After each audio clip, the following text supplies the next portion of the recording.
कोई भी शास्त्र में बात गलत नहीं है। उसको समझने के लिए हम आपको नियम दें, उनका आप 1 साल पालन करो और फिर हमारे पास बैठो, वो सूत्र बोलेंगे, अगर आप हाँ न कह देना तो हमें बता देना। शास्त्र के पन्ने फाड़ सकते हो क्योंकि फटने वाले हैं, विनाशी। उसमें जो शब्द लिखा है उस पर तुम्हारी पहुंच ही नहीं है। आज जो है ना, अपने आचरण नहीं सुधारा जाता, महापुरुषों को गालियां दी जाती। जैसे हम आपसे कहें कि आप विचार करो, आप तो आप अपने विचार से नहीं, हमारी ताकत से बोलोगे, आपको लगेगा हाँ ठीक है। क्योंकि पवित्र वातावरण, पवित्र दर्शन और पवित्र संकल्प, तो आप उसको अपवित्र संकल्प से कहीं जान पाओगे।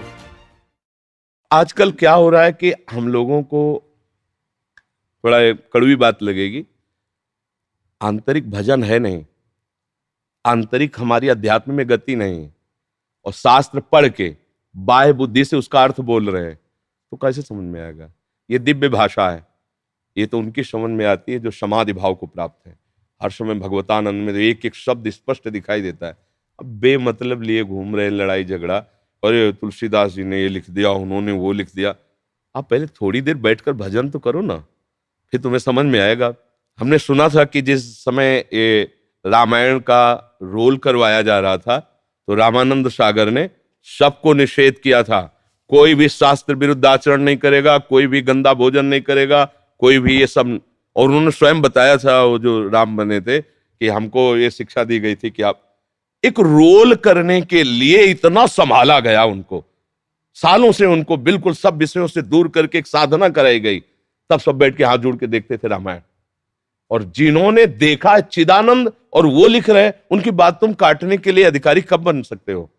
मूर्खता, केवल मूर्खता। कोई भी शास्त्र में बात गलत नहीं है, उसको समझने के लिए हम आपको नियम दें, उनका आप 1 साल पालन करो और फिर हमारे पास बैठो, वो सूत्र बोलेंगे, अगर आप हाँ न कह देना तो हमें बता देना। क्योंकि बुद्धि पवित्र होनी चाहिए यार। शराब पी के तुम शास्त्र की व्याख्या निकाल पाओगे?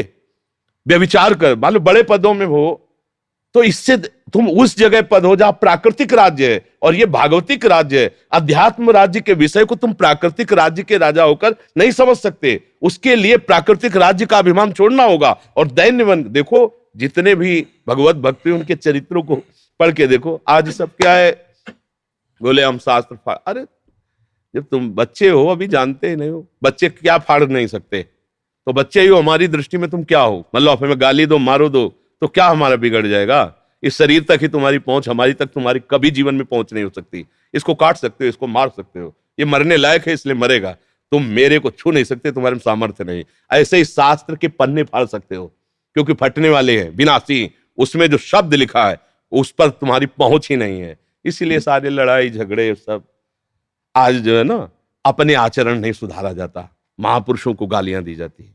अपने आचरण सुधार के देखो, फिर जब ऊंचाई पर पहुंचोगे तो आप उनके चरणों में झुक जाओगे कि उनका जीवन कैसा था। महापुरुषों गए हो ऐसे लिख दे, जिनके हृदय में भगवान विराजमान है वहां राग द्वेष नहीं होता, छोटा बड़ा नहीं होता। वो जो लिख रहे हैं उसको बात समझो। अगर समझ में नहीं आई तो बस इसी में झगड़ते हैं, जाति पक्ष में झगड़ते हैं, संप्रदाय पर। एक ईश्वर का पूजने वाला दूसरे ईश्वर का खंडन कर रहा है, ये क्या है? मूर्खता ही तो है। अरे एक ही है, उसके नाम अनेक हैं, उसके रूप अनेक है, उसकी सेवा पूजा करके बात जान जाओगे। झगड़ा करने से, झगड़ा करना तो अज्ञान है और अज्ञानी कुछ भी कर सकता है। इसलिए अब कलयुग बढ़ेगा ना तो ऐसे ही बढ़ेगा, कोई सत्य की बात मानना नहीं चाहेगा। भगवान ने जो जो सिद्धांत बनाए उनको समझो, उनके अनुसार चलो, आपको शांति मिल जाएगी, आपको आनंद मिल जाएगा। आज हम 4 लोगों को रिझाना ही शांति समझते हैं। 4 लोग हमारे पास ज्यादा आने लगे, यही हमारी उन्नति है। 4 रुपए ज्यादा हो जाए, यही हमारे ऊपर कृपा है, ये हम मानते हैं। ये है, बुद्धि पलट गई। बात यह है कि भगवान मिल जाए तो कृपा, शास्त्र की बात के अनुसार हमारा आचरण हो तो कृपा, हम काम क्रोध पर विजय प्राप्त करें तो कृपा। अब ये बातें कहाँ समझने में आती हैं? जैसे हम आपसे कहें कि आप विचार करो, आप तो आप अपने विचार से नहीं, हमारी ताकत से बोलोगे, आपको लगेगा हाँ ठीक है। क्योंकि पवित्र वातावरण, पवित्र दर्शन और पवित्र संकल्प, तो आप उसको अपवित्र संकल्प से कहीं जान पाओगे? अरे धनुर्विद्या सीखने के लिए भी तपस्या करनी पड़ती थी कि संकल्प से अस्त्र से। आप ये पराविद्या, इसको तुम गंदे आचरण करके जान जाओगे, गंदे आचरण करके तुम इसको, इसके शब्दों को जान जाओगे। फिर तो ब्रह्म ऋषियों का तपस्या करना, जीवन ऐसे सब भगवान में पूरा झोंक दिया जीवन, तब जान पाए। और तुम व्यभिचार कर रहे हो, गंदे आचरण का, तुम उनकी बात जान जाओगे, फिर कैसी?